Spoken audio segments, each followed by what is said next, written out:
The live TV, सच सबसे आगे।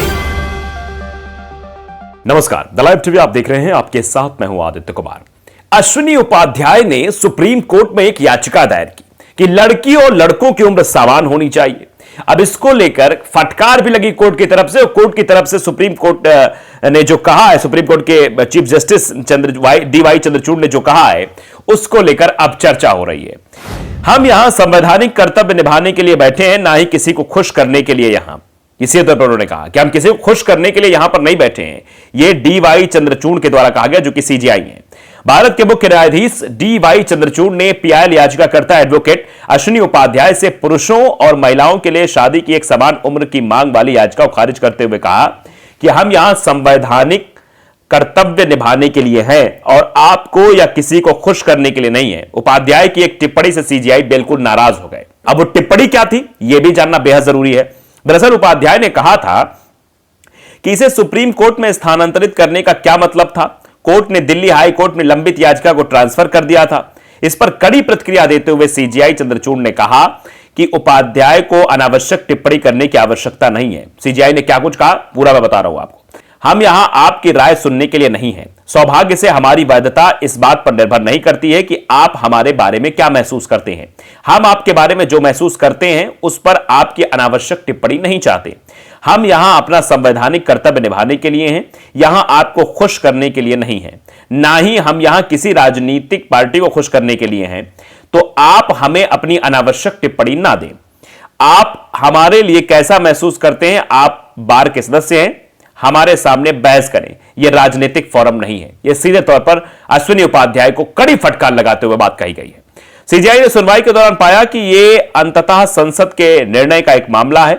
Mister Upadhyay, अनुच्छेद 32 का मजाक मत बनाओ। कुछ मामले हैं जो संसद के लिए आरक्षित हैं, हमें संसद के लिए स्थगित करना चाहिए। हम यहां कानून नहीं बना सकते। हमें यह नहीं समझना चाहिए कि हम ही संविधान के संरक्षक हैं। संसद भी एक संरक्षक है। इसी तौर पर बात कही। उन्होंने कहा कि सुप्रीम कोर्ट ही सिर्फ संविधान की संरक्षक नहीं है, बल्कि संसद भी इसकी संरक्षक है।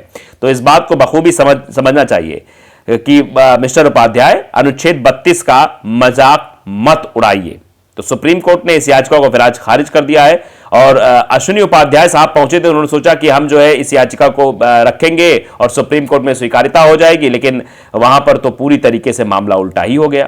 तो आप समझिए, अश्विनी उपाध्याय साहब वकील के साथ साथ राजनेता भी हैं। भारतीय जनता पार्टी में अच्छा रसूख रखते हैं, दिल्ली इकाई के वो नेता हैं। लेकिन जिस तरीके से अश्विनी उपाध्याय को फटकार लगी है, उससे अभी चर्चा होने लगी है कि अर्जी को खारिज करते हुए उनकी बात को भी खारिज कर दिया है। और राजनेता होने के नाते ये कहा भी गया उनको कि ये जो राजनीतिक मंच नहीं है, संसद में भी इस बात की चर्चा होनी चाहिए। संसद में भी इस बात की चर्चा होती है कि आप समझिए कि वहां भी संविधान के संरक्षक लोग बैठते हैं, उनकी भी जिम्मेदारी है। सिर्फ सुप्रीम कोर्ट के बारे में आप टिप्पणी नहीं कर सकते। यह बात सीधे तौर पर उन्हें कही गई है। अब अश्विनी उपाध्याय जी क्या करेंगे? भारतीय जनता पार्टी के नेता अश्विनी उपाध्याय और वकील, उनकी पूरी जो है फजीहत हो गई है। हर जगह चर्चा हो रही है। जनसत्ता ने बाकायदे लिखा कि अर्जी खारिज करते हुए वकील अश्विनी उपाध्याय से बोले, सीजेआई चंद्रचूड़, हम आपके विचार सुनने, आपको खुश करने नहीं बैठे हैं। जहां उचित लगे वहां जाइए। CJI D.Y.. चंद्रचूड़ की अगुवाई वाली बेंच ने महिला और पुरुष की शादी की एक समान करने वाली मांग की याचिका पर विचार करने से मना कर दिया और कहा कि यह संसद को तय करना है। Chief justice of India D Y. Chandrachud, justice P S. Narasimha और जस्टिस जे.बी. पारदीवाला की बेंच में मामले की सुनवाई की। एडवोकेट अश्विनी उपाध्याय, जो कि भारतीय जनता पार्टी के नेता भी हैं, कि याचिका पर सुनवाई करते हुए चीफ जस्टिस डी.वाई. चंद्रचूड़ ने कहा कि आप कह रहे हैं कि महिलाओं की शादी की उम्र 18 नहीं 21 साल होनी चाहिए। अगर हम 18 साल की समय सीमा खत्म कर देंगे तो कोई सीमा ही नहीं बचेगी। ऐसे में तो कोई 5 साल की उम्र में शादी कर सकता है। इस पर अश्विनी उपाध्याय ने कहा, 18 साल और 21 साल की दो अलग अलग उम्र सीमा मनमानी है।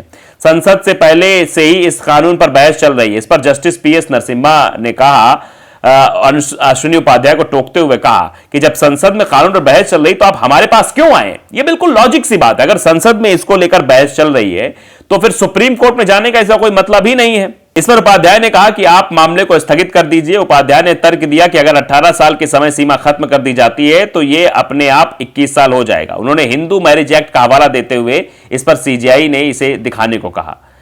तो फिर उसके बाद कहा, चीफ जस्टिस ने कहा कि आर्टिकल 32 का मजाक मत उड़ाइए। हमें अकेले संविधान के कस्टोडियन नहीं है, हम अकेले नहीं है संविधान के मतलब रक्षक। संसद खुद कानून बना सकती है और तय कर सकती है, कुछ मामले संसद के लिए और संसद पर ही छोड़ दीजिए, यह सीधे तौर पर कहा गया। इस पर अश्विनी उपाध्याय ने कहा कि हमें लॉ कमीशन जाने की अनुमति दे दीजिए। इस पर सीजेआई चंद्रचूड़ ने सवाल किया कि क्या आपको किसी ने लॉ कमीशन जाने से रोका है? अगर आप लॉ कमीशन जाना चाहते तो आप जाइए, आपको रोका किसने है? उपाध्याय ने जवाब दिया नहीं। फिर चंद्रचूड़ ने पूछा कि फिर आपको छूट क्यों चाहिए? चीफ जस्टिस चंद्रचूड़ की इस टिप्पणी पर उपाध्याय ने कहा कि फिर इस मामले में हाईकोर्ट ने सुप्रीम कोर्ट में ट्रांसफर करने का फायदा क्या रह गया?